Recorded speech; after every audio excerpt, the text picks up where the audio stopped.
যদি মহাভারতে দুর্যোধন একটু যদি নমনীয় হতেন, যদি শ্রীকৃষ্ণের কথা উনি শুনতেন, তাহলে কিন্তু কুরুক্ষেত্র যুদ্ধ হতো না। আমি সব জায়গাতেই কুরুক্ষেত্র যুদ্ধের কথাটা এই কারণে বলি, কারণ তার যে ফলটা হয়েছিল সেটা নিশ্চয়ই কারোর পক্ষেই ভালো হয়নি। দুটো পরিবার প্রায় ধ্বংস হয়ে গিয়েছিল, শুধু নিজেদের মধ্যে পারিবারিক বিবাদ। অতএব যেটা ক্ষুদ্র হিসাবে আপনাদের মনে হতে পারে একটা। আরামবাগে অনুষ্ঠিত হলো একটি বৃহৎ আইনি সচেতনতা শিবির ও আইন মেলা। নারীর আইনি অধিকারকে সামনে রেখে হুগলি জেলা আইন পরিষেবা কর্তৃপক্ষের উদ্যোগে শনিবার আরামবাগের রামমোহন হলে অনুষ্ঠিত হয় এই কর্মসূচি। এই অনুষ্ঠান থেকে মানুষকে আইন পরিষেবার সঠিক ধারণা প্রদান করা হয়।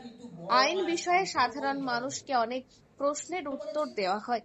অনুষ্ঠানের মুখ্য অতিথি হিসেবে উপস্থিত ছিলেন কলকাতা হাইকোর্ট ও কার্যনির্বাহী চেয়ারম্যান বিচারপতি শ্রী সৌমেন সেন। উপস্থিত ছিলেন হুগলি জেলা আইন পরিষেবা কর্তৃপক্ষের চেয়ারম্যান বিচারক শ্রী শান্তনু ঝা, সচিব শ্রীমতী মানালী সামন্ত, জেলা শাসক মুক্তা আর্য, আরামবাগ মহকুমা শাসক রবি কুমার, জেলার অতিরিক্ত পুলিশ সুপার কৃষাণু রায়, আরামবাগ এসডিপিও সুপ্রভাত চক্রবর্তী সহ বিভিন্ন বিশিষ্ট ব্যক্তিরা। এছাড়াও বিশেষ অতিথি হিসেবে উপস্থিত ছিলেন সমাজকর্মী ও নৃত্যশিল্পী শ্রীমতী আলোকানন্দা রায়। পরিবারের মধ্যে বিবাদ, সেটা কিন্তু এরকম ভয়ঙ্কর রূপ নিতে পারে। অতএব যে কোনো বিবাদ আপনাদের পরিবারের মধ্যে যদি হয়, মধ্যস্থতার মাধ্যমে সেটাকে মিটিয়ে ফেলুন। সেই সবসময় যে কোর্টে কেস ফাইল হলো, মামলা দায়ের করলেন, তারপরে মধ্যস্থতা হবে তা নয়। আপনারা মামলা, যে কোনো, আমার অনুরোধ হচ্ছে এবং এটা সবাইকে প্রচার করার প্রয়োজন, যে আপনারা মামলাটা ফাইল করার আগে, কোনো দায়ের করার আগে কোনো মামলা, একবার আসুন আমাদের ডিএলএসএ বা এসএলএস এর অফিসে। আমাদের ওখানে এক্সপার্টরা রয়েছেন। নোটিশ দিয়ে শুনানি করে একটা যদি সলিউশন না হয়, দেন আপনারা কি তখন আপনারা মনে করতে পারেন যে আমরা একটা মামলা দায়ের করব। কিন্তু তড়িঘড়ি করে মামলা দায়ের করবেন না। যেখানে এটা ফ্যামিলি রিলেটেড ম্যাটার, নিজস্ব পারিবারিক ব্যাপার, বিশেষ করে আমি বলবো, বা দাম্পত্য বা চাইল্ড কাস্টাডি ম্যাটার, এবং যেখানে এই ধরনের মামলা রয়েছে আদালতে, আমি বিচারকদেরও অনুরোধ করেছি এবং আমি এখানে বারের সেক্রেটারি প্রেসিডেন্ট রয়েছেন, তার কাছেও আমি অনুরোধ করব যে আপনারা একটু মধ্যস্থতার মাধ্যমে এই মামলাগুলোর মীমাংসার চেষ্টা করুন। কারণ এই যখন মধ্যস্থতা হয়, যে মামলাগুলো দায়ের হয়ে গেছে তারপরে, সেখানে কিন্তু উকিল বাবুদের একটা খুব বড় ভূমিকা আছে তাদের ক্লায়েন্টদের কনভিন্স করানোর জন্য। মধ্যস্থতার কিন্তু আজকের দিনে, আমি ধরুন এই মিডিয়েশন কমিটিতে আছি প্রায় 12-14 বছর, এবং সেখান থেকে আমার এক্সপিরিয়েন্স বলছে যে একটু সময় সাপেক্ষ লাগে, কিন্তু একটা ভেবে দেখুন, যদি একটা মধ্যস্থতা আপনার 3 মাসের মধ্যে তার সমাধান সূত্র বেরোয়, এটা কিন্তু 30 বছরও হতে পারে। আমি নিজের আমার এক্সপিরিয়েন্সে দেখেছি, 3 জন ভাইয়ের মধ্যে পারিবারিক নির্যাতনের ধরন বুঝুন। আইন জানবো, নির্ভয়ে বাঁচবো। আর যেটা ভূত সাহেব বললেন, মধ্যস্থতা, এইগুলো আমরা আজকে এখানে ডিস্ট্রিবিউট করেছি। এটা শুধু আমার অনুরোধ হচ্ছে আপনাদের সবার কাছে, যেটা বাড়িতে নিয়ে গিয়ে ডাস্টবিনে ফেলে দেবেন না বা বিক্রি করে দেবেন না একটা কাগজ হিসেবে। এই কাগজটা কিন্তু, প্রত্যেকটা কাগজ প্রিজার্ভ করবেন। এর মধ্যে যে তথ্যগুলো আছে নিজে পড়বেন, অপরকে জানাবেন। জ্ঞান শুধু নিজের জন্য নয়, বিতরণ করতে হয়। সেটাই হচ্ছে কিন্তু আমাদের ভারতীয় সভ্যতা। মধ্যস্থতা নিয়ে শুধু দুটো কথা বলবো, সেটা হচ্ছে, দেখুন, যে কোনো সমাজ বা রাষ্ট্রের দায়িত্ব হচ্ছে শান্তি, সহনশীলতা এবং মিলন। বিবিধের মাঝে দেখো মিলন মহান, এটাই হচ্ছে কিন্তু আমাদের কৃষ্টি ধর্ম। একটা যে কোনো ধরনের বিবাদ, সেই বিবাদ শুরু হতে পারে একটা পরিবার থেকে, তারপর তার বিস্ফোরক রূপ নিতে পারে, যেটা আমরা দেখেছি মহাভারতে। যদি মহাভারতে দুর্যোধন একটু যদি নমনীয় হতেন, যদি শ্রীকৃষ্ণের কথা উনি শুনতেন, তাহলে কিন্তু কুরুক্ষেত্র যুদ্ধ হতো না। আমি সব জায়গাতেই কুরুক্ষেত্র যুদ্ধের কথাটা এই কারণে বলি, কারণ তার যে ফলটা হয়েছিল সেটা নিশ্চয়ই কারোর পক্ষে ভালো হয়নি। দুটো পরিবার প্রায় ধ্বংস হয়ে গিয়েছিল শুধু নিজেদের মধ্যে পারিবারিক বিবাদ। অতএব যেটা ক্ষুদ্র হিসাবে আপনাদের মনে হতে পারে একটা, কিন্তু তড়িঘড়ি করে মামলা দায়ের করবেন না, যেখানে এটা ফ্যামিলি রিলেটেড ম্যাটার, নিজস্ব পারিবারিক ব্যাপার, বিশেষ করে আমি বলবো, বা দাম্পত্য বা চাইল্ড কাস্টাডি ম্যাটার।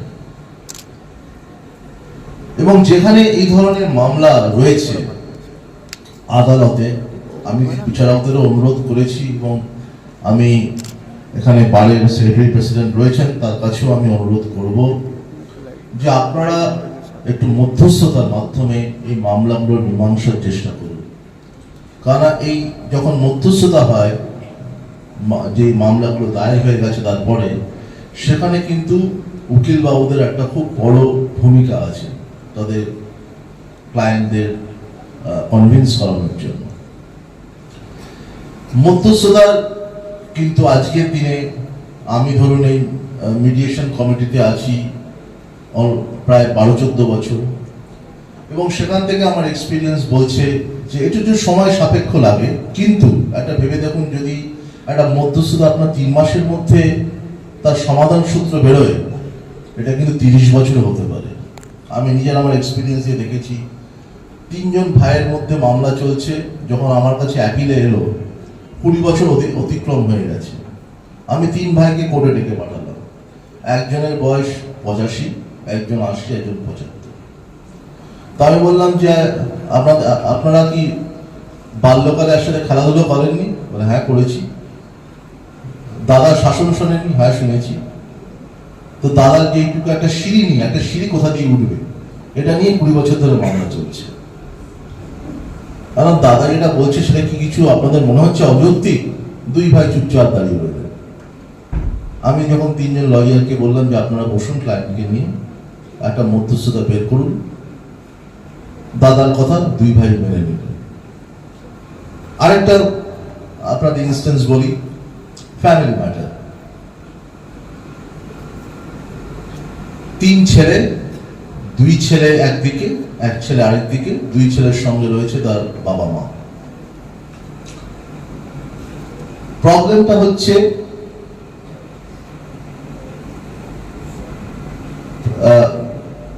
হচ্ছে ওয়াইফদের নিয়ে, বা ছেলেদের স্ত্রীদের মধ্যে বচসা। ছোট ছেলের স্ত্রীর সঙ্গে অন্য 2 যে ভাই রয়েছেন তাদের স্ত্রীর মধ্যে বচসা, এবং সেটা সেইভাবে বাবাকে না করলেও মাকে খুব পরিমাণে প্রভাবিত করেছে। তাতে শুধু সিভিল মামলা না, ক্রিমিনাল মামলা দায়ের করা হয়েছে। মিডিয়েশনে এলো, আমি তখন সেই ডিস্ট্রিক্টটা ভিজিট করছিলাম, আমাদের চেয়ারপারসনও ছিল, তার অনুরোধে আমি ওই মিডিয়েশনে অ্যাটেন্ড করতে গেলাম। মোটামুটি মিডিয়েশন কনক্লুশনের দিকে একটা অনমনীয় ভাব, কিন্তু যেটা বোঝা গেল যে শাশুড়ি, তার একটু জেদ হয়েছিল, অভিমান হয়েছিল পুত্রবধূর কোনো আচরণে, এবং সেখানে হয়তো তার ছোট সন্তানও কিছু আচরণ করেছিল, কিন্তু উনি খুব নিরপেক্ষভাবে কিন্তু সেই ব্যাপারটাকে পর্যালোচনা করেননি। উনি কিছুটা পরিমাণে প্রভাবিত হয়েছিলেন অন্য 2 সংস্থানের স্ত্রীর দ্বারা। এবং কি হলো, শেষের দিকে সেই অভিমান ভুলে যখন ছোট ছেলে এবং তার স্ত্রী গিয়ে প্রণাম করলেন, আমি বাবা মা দুজনকে বুকে জড়িয়ে দিল, সব মামলা মিটে গেল, ক্রিমিনাল সিভিল সব। বললো না, ছোট ছেলে এই অংশটা পাবে, তার এটা হক। অতএব আমি যেটা বলার চেষ্টা করছি সেটা হচ্ছে যে আমরা এই পদ্ধতি, মধ্যস্থতা পদ্ধতির মাধ্যমে যদি এগোই, তাহলে দেখবো আমরা শান্তি আনতে পারবো। আজকে সমাজে সব থেকে বড় কথা হচ্ছে শৃঙ্খলা ও শান্তি। এখন আরামবাগেই রয়েছে প্রাণ আইভিএফ ফার্টিলিটি সেন্টার। নিঃসন্তান দম্পতিদের মুখে হাসি ফোটানোর বিশ্বস্ত প্রতিষ্ঠান প্রাণ আইভিএফ ফার্টিলিটি সেন্টার দক্ষিণবঙ্গের মধ্যে সর্ববৃহৎ এবং সর্বপ্রথম এআরটি গভর্নমেন্ট রেজিস্টার প্রাপ্ত আইভিএফ সেন্টার এখন আরামবাগেই। অল্প খরচে আইভিএফ পরিষেবা, বন্ধ্যাত্ব চিকিৎসার এক অভিনব অধ্যায়। প্রাণ আইভিএফ ফার্টিলিটি সেন্টার একেবারে অল্প খরচে পুরুষ ও মহিলার বন্ধ্যাত্ব পরীক্ষা, বন্ধ্যাত্ব চিকিৎসা সবকিছুই হয় আমাদের প্রতিষ্ঠানে। সুচিকিৎসার মাধ্যমে মা ও বাবা ডাক শুনতে পারবেন নিঃসন্তান দম্পতিরা। তাহলে আর দেরি কেন? আজই যোগাযোগ করুন প্রাণ আইভিএফ ফার্টিলিটি সেন্টারে। ঠিকানা বসন্তপুর, আমতলা, 2 নম্বর রেলগেট, আরামবাগ, হুগলি। যোগাযোগ নম্বর 7865858781 অথবা যোগাযোগ করুন 7908098172 এই নম্বরে।